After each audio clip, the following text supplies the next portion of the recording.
नमस्कार, रीवा 24 के आज के अंक में आपका स्वागत है। पहले डालते हैं एक नजर आज की प्रमुख खबरों पर। मनगवा में पेड़ से लटकती मिली लाश का पुलिस ने किया खुलासा। सरपंचों ने मांगे सुरक्षा प्रहरी के साथ वाहन और आवास भत्ता। फिर आया शर्मसार करने वाला मामला, निर्माणाधीन मकान में श्रमिक किशोरी के साथ दुष्कर्म और पुलिस कर रही ब्रीथ एनालाइजर के द्वारा शराबियों की जांच। संक्रमण को लेकर नहीं है कोई व्यवस्था। इन खबरों को आगे हम विस्तार से देखेंगे।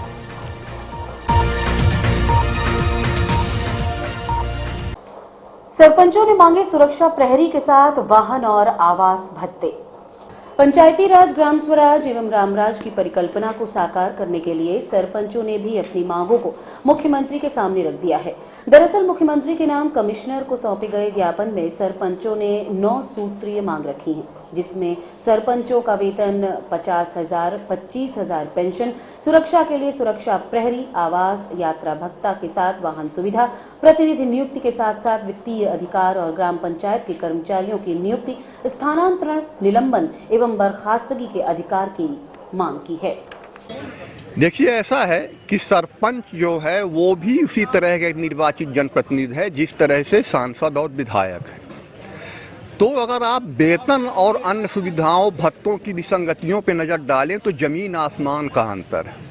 1750 रुपये एक सरपंच को महीने में, वो भी साल में एक आध बार मिलता है। वहीं विधायक को लाखों रुपयों का तनख्वाह, विधायक सांसद को पूरी अलाउंस, पूरी सुविधाएं, पूरे अन्य अधिकार दिए गए।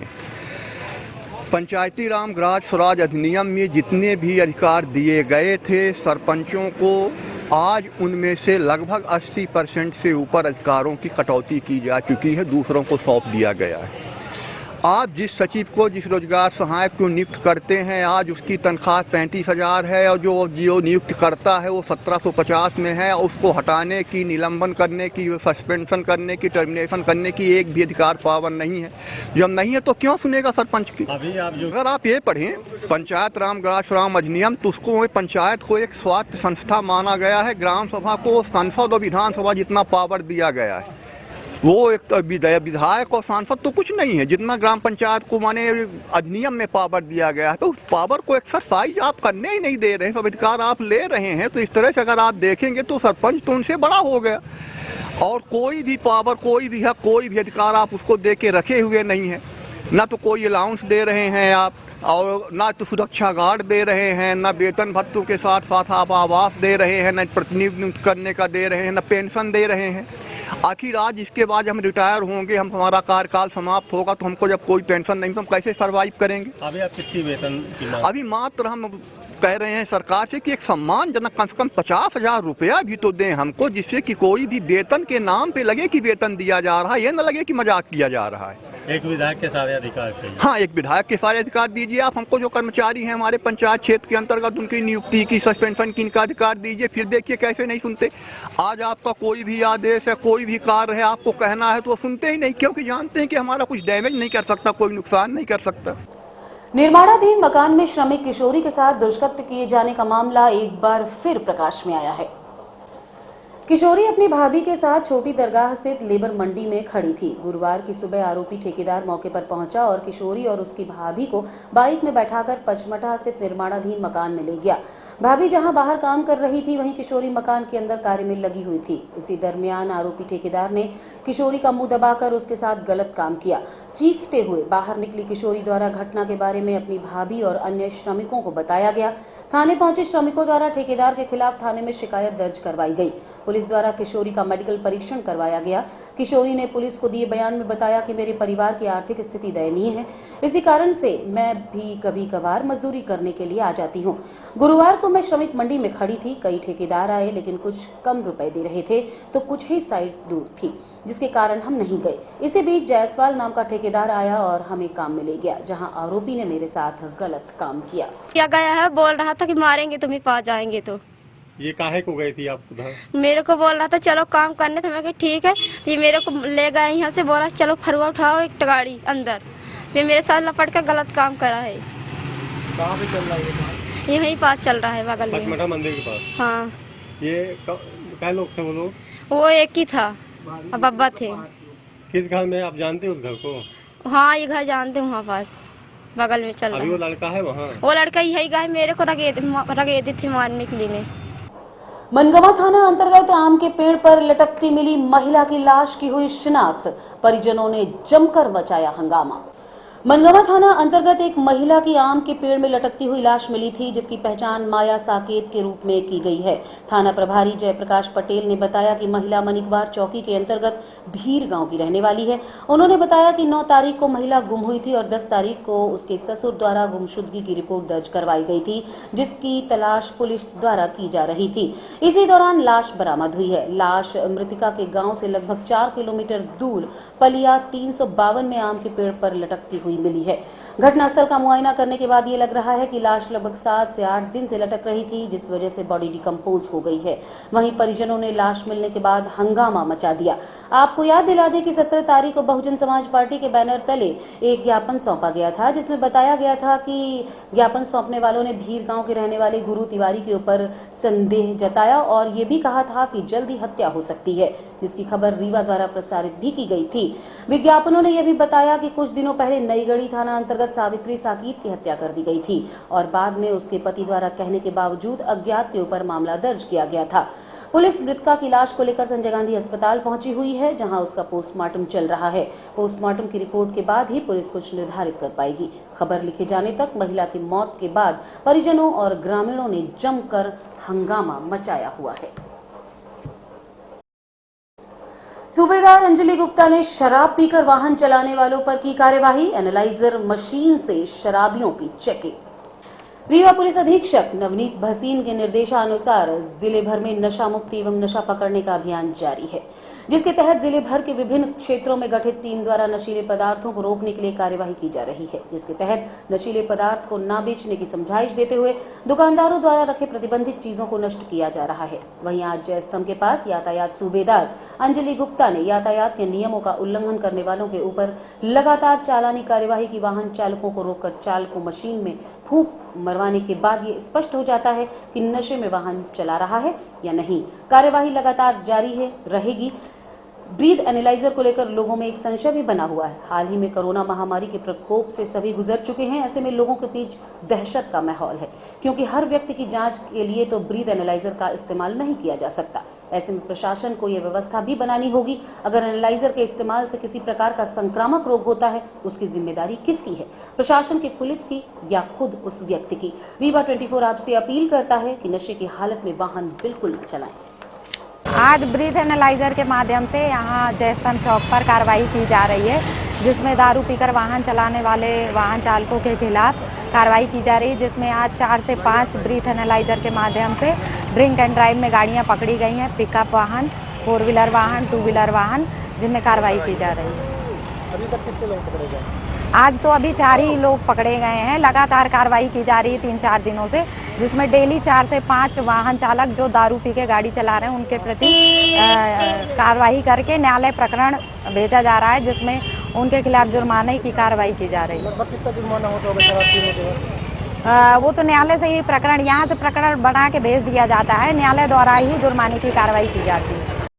लगातार की जा रही शिकायतों के बाद भी और मीडिया रिपोर्ट्स को नजरअंदाज करते हुए वितरित की जा रही है स्कूली छात्र छात्राओं को कंडम साइकिलें। स्कूल चले हम अभियान के तहत शासन के द्वारा छात्राओं को साइकिलों का वितरण किया जाता है, लेकिन साइकिल और ड्रेस घोटाला इस पूरी योजना का पलीता लगा चुके हैं। जहां करोड़ों के हुए ड्रेस घोटाले के बाद दूसरे नंबर पर एक शिक्षा विभाग का साइकिल घोटाला भी उजागर हो सकता है। अक्टूबर माह समाप्ति की ओर है, लेकिन अभी तक छात्राओं को साइकिल का वितरण नहीं हो पाया है, जिसके चलते रखी साइकिलें कंडम हो रही हैं।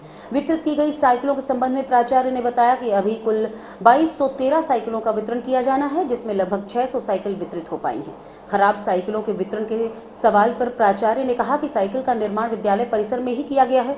कुछ साइकिलें खराब हैं, जिनको सुधार कर दिया जा रहा है। आइए आपको दिखाते हैं साइकिल वितरण को लेकर प्राचार्य ने क्या जानकारी दी। पूरे विकासखंड रीवा में 2213 साइकिलों का वितरण होना है, जिसमें से क्रमशः अभी तक में 600 साइकिल का लगभग वितरण हो गया है। और आज भी, अभी आज का हिसाब नहीं आया है, आज भी वितरण निपनिया, हायर सेकेंडरी, सिलपरा, अजगरहा अभी प्राप्त कर रहे हैं। इसका हिसाब शाम को प्रभारी देगा। कुछ लोगों का आरोप है कि कुछ साइकिल में जैसे पंचर है, हाँ। हवा नहीं है उनमें। जी तो क्या हवा नहीं डाल के दे? नहीं, सारी साइकिल यहीं पर बनी है, फिट हुई है और हवा डाला गया है। और रखने के बाद हो सकता है किसी कारण से निकल गया हो, तो हम मिस्त्री हैं, मैकेनिक हैं, वो तत्काल बना कर देते हैं। बच्चा लेके चला गया होगा, हो सकता है इसलिए। बाकी वहाँ पर मिस्त्री अभी भी आप देखें तो बैठे हुए हैं, वो बना कर ही देंगे। हमने कहा है कि किसी को खराब नहीं देना है, अगर खराब है तो मत लो, बनवा कर ही उसको देना है।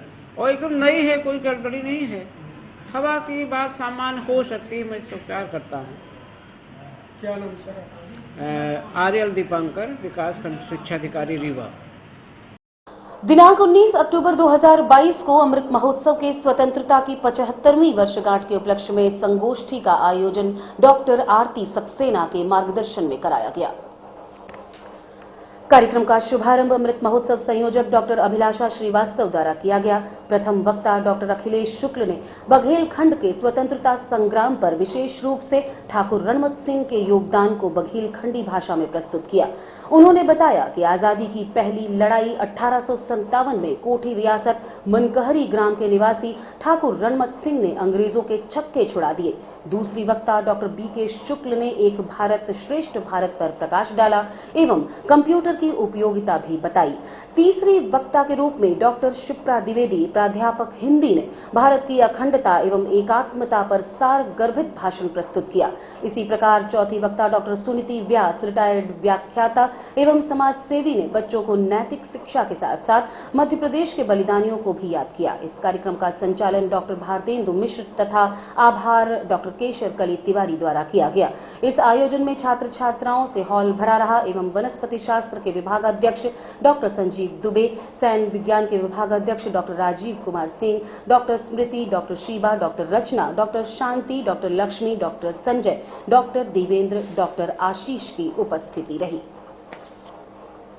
ड्यूटी के दौरान सोते पाए गए चचाई स्कूल के प्रभारी प्राचार्य मुन्ना कोल, जो कि शासकीय हाई स्कूल चचाई में प्रभारी प्राचार्य के पद पर हैं। शिकायतकर्ताओं की माने तो वो प्रतिदिन स्कूल में शराब पीकर आते थे और छात्रों को अभिभावकों के साथ गाली गलौज करना उनकी आदत में शामिल था। 18 अक्टूबर को फिर उनके द्वारा शराब पीकर विश्वविद्यालय में आने पर गांव के लोगों ने वीडियो बनाकर वायरल कर दिया और 100 डायल को बुलाया। पुलिस के पहुंचने पर प्रभारी प्राचार्य महोदय ने स्वीकार किया कि मैं शराब पीकर आया हूं, मुझे आराम करने दो।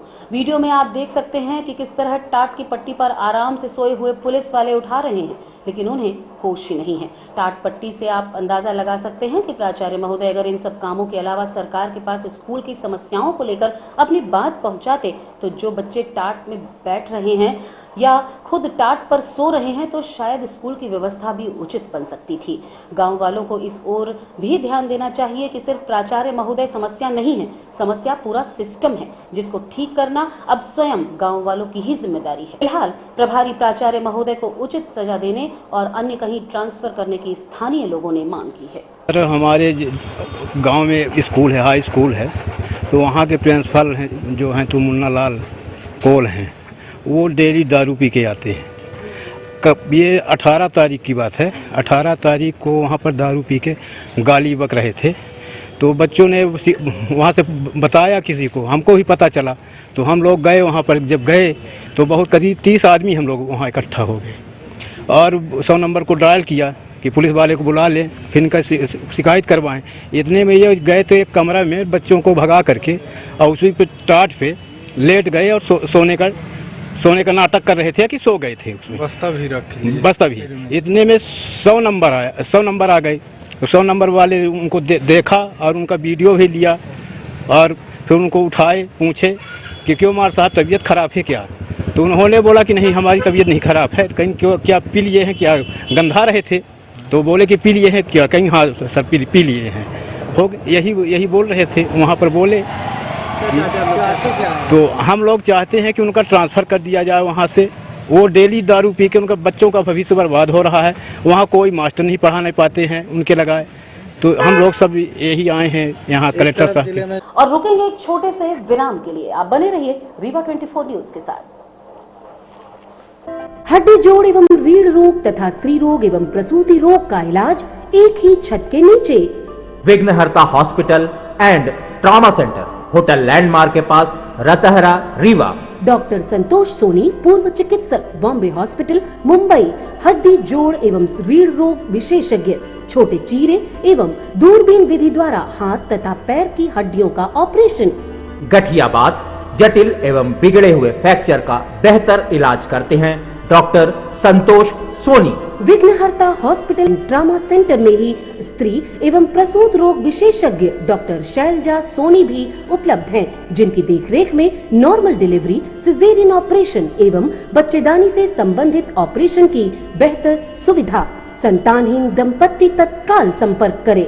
विघ्नहर्ता hospital and trauma centre, hotel landmark के पास, रतहरा, रीवा।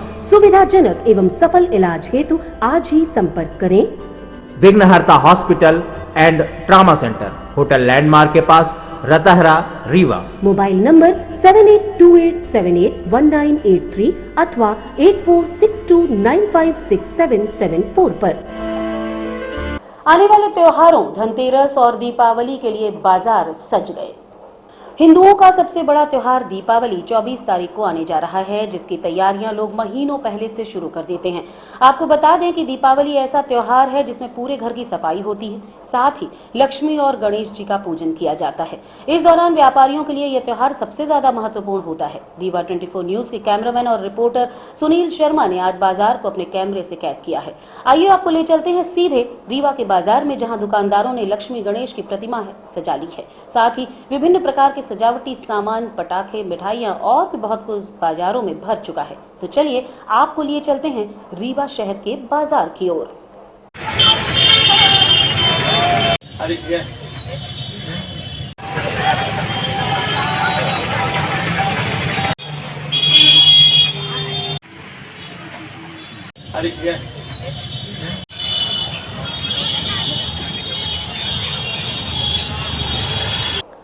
पूर्व मंत्री कमलेश्वर पटेल ने की पत्रकार वार्ता। दीपावली की शुभकामनाओं के साथ साथ भारतीय जनता पार्टी सरकार पर बोला तीखा हमला। पूर्व मंत्री कमलेश्वर पटेल ने आज एक पत्रकार वार्ता आयोजित की और सभी को दीपावली की हार्दिक शुभकामनाएं देते हुए भारतीय जनता पार्टी सरकार को जमकर घेरा। उन्होंने कहा कि भाजपा सरकार छोटे व्यापारियों की विरोधी सरकार है। बड़े व्यापारियों पर तो कोई कार्यवाही नहीं करती, लेकिन छोटे छोटे व्यापारियों के ऊपर सारी हेकड़ी निकालती है। कमलेश्वर पटेल ने कहा कि ये सरकार जन विरोधी है। और क्या कहना है पूर्व मंत्री कमलेश्वर पटेल का, आइए आपको लिए चलते हैं उन्हीं की पत्रकार वार्ता में। प्रदेश की जनता को कुछ नहीं मिला है, पर हम प्रदेश की जनता को, देश की जनता को बहुत शुभकामना देना चाहते हैं। और दीपावली का पर्व तो है ही हमारे सामने, उसके लिए शुभकामना भी देते हैं, पर लोगों को सजग भी करना चाहते हैं कि सचेत हो जाइए। अब हमें मिलकर लड़ना पड़ेगा। एक ज्योति दीपक की जलाइए, और इसके लिए जलाइए कि अब ये सरकारों की विदाई होनी चाहिए। प्रदेश और देश की सरकार जो ताली थाली बजवाते हैं पर मिलता कुछ नहीं है, इनको अब विदाई का समय आ गया है। और सबसे यही हमारा निवेदन है कि आप सबको दीपावली का पर्व की बहुत बहुत शुभकामनाएं। आपका जीवन खुशहाल हो, पर इस सरकार को भी विदा करिए, अब समय आ गया है। इस समय सरकार का एक नया आदेश है नशा मुक्ति अभियान को लेके। छोटे छोटे गोमती पान ठेले वाले, खोजे वाले, उनकी तंबाकू, सिगरेट, बीड़ी, पान सब जलाए जा रहे हैं। उनको जुर्माना किया जा रहा है, जो गरीब वर्ग के हैं 1500 का धंधा करने वाले। ये सरकार गरीब विरोधी तो है ही। आज महंगाई से कौन से सबसे ज्यादा परेशान है? उनका कहना है कि कॉलेज और मंदिर के आसपास है, जबकि उनसे दूरी भी है। देखिए, ये पहले से भी इस तरह की व्यवस्था रही है। खुलवाया किसके सरकार में खुला है?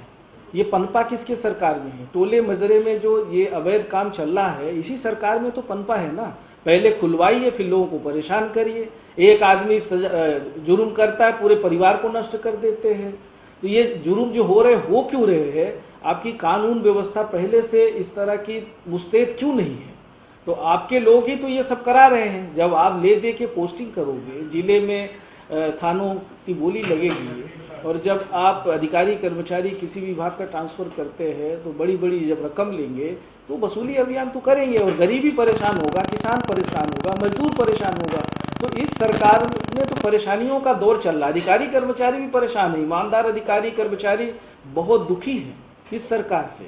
आप देखिए, वनकर्मी कोई खनन माफिया को अगर रोकता है तो उसको गोली से उड़ा देते हैं। आए दिन पिटाई हो रही है, यहाँ तक कि तहसीलदार, आपके पुलिस के भी अधिकारी कर्मचारी आए दिन गाड़ी चढ़ा देते हैं।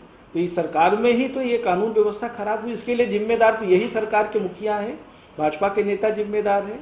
तो उनसे मेरा यही आग्रह है कि अब सजग हो जाइए। हालांकि अब चुनाव नज़दीक आया है तो ड्रामा खूब करेंगे, नाटक नौटंकी करेंगे, खूब इवेंट करेंगे, बड़ी बड़ी बातें करेंगे और थोड़ा थोड़ा खाते में डाल के खुश करने की भी कोशिश करेंगे। पर अब जनता को समझने की आवश्यकता है कि हमें तुम्हारा पैसा नहीं चाहिए, हमें सम्मान चाहिए और हमें हमारी कमाई का पैसा चाहिए। जो तुम लूट रहे हो, हर तरफ चारों तरफ टैक्स लगा रहे हो, हमें निजात चाहिए। एक लास्ट सवाल और पूछूंगा। रीवा जिले में संजय गांधी में स्वास्थ्य व्यवस्था पूरी गड़बड़ा गई है, इसमें क्या? देखिए, हम इस बात को मानते हैं कि स्वास्थ्य सुविधाओं का भारी अभाव है और जो हमारा संभागीय मेडिकल कॉलेज है, यहाँ भी सुविधाओं का भारी अभाव है। जिम्मेदार लोग जिम्मेदारी से दाएं बाएं होते हैं, अपनी जिम्मेदारियों का निर्वहन नहीं करते। ज़्यादातर डॉक्टर्स अपना नर्सिंग होम चला रहे हैं, वहाँ ज़्यादा समय देते हैं, जबकि पहले उनकी प्राथमिकता होनी चाहिए कि मेडिकल कॉलेज में या जो हमारे स्वास्थ्य केंद्र है सरकारी, पहले वहाँ का जो टाइम निर्धारित है वहाँ पहले सुविधा मुहैया कराएं आमजन को, गरीबों को, और उसके बाद जो समय बचता है आप प्राइवेट प्रैक्टिस करिए। ठीक है, आपने डॉक्टर की डिग्री बड़ी महंगाई से हासिल की है, बड़ी परेशानियों से हासिल की है, पर हमारा मुख्य उद्देश्य जनसेवा होना चाहिए और जनसेवा के लिए ही डॉक्टर्स बनते हैं। एक तरफ उनको भगवान का दर्जा दिया जाता है, पर दुर्भाग्य है कि सरकार ने हर जगह तो लूट मची है ना। किसी डॉक्टर को ट्रांसफ़र कराना हो तो बोली लगती है, किसी को नर्स को ट्रांसफ़र कराना हो तो इस सरकार में बोली लगती है, तो कहाँ से निकालेंगे? ये लूट खसोट तो होगा। ब्लड के लिए बहुत परेशान है मरीज जो आते हैं, ये धंधा किया जा रहा है ब्लड के नाम। हमने क्या कहा, ये सारे धंधे इसलिए हो रहे हैं क्योंकि सरकार निरंकुश है। सरकार की कोई कानून व्यवस्था, कोई सरकार की प्रशासनिक व्यवस्था दुरुस्त नहीं है। सिर्फ इवेंट करते हैं, भाषण देते हैं, जनसभा आयोजित करेंगे सरकारी खर्चे पे, फिर वहाँ बोलते हैं अरे कलेक्टर लटका देंगे, अरे खाद्य अधिकारी कहाँ है SDM। तो इस तरह का बयान देने से जनता थोड़ी देर के लिए खुश हो सकती है मुख्यमंत्री जी, पर आपका इस तरह का बर्ताव हम समझते हैं कि अच्छा नहीं है। एक प्रदेश के मुख्यमंत्री को, इतने साल के मुख्यमंत्री को इस तरह का बयान देने से आप थोड़ा जनता का मन बहला सकते हैं, पर ये सारी गंदगी, सारा भ्रष्टाचार, सारी अव्यवस्थाएं इसी सरकार में आपके नीचे ही पनपी है और इतने वर्षों में आपने यही दिया प्रदेश की जनता को। आज की खबरों में बस इतना ही। नई खबरों के साथ कल होंगे पुनः उपस्थित। अब दीजिए इजाजत, नमस्कार।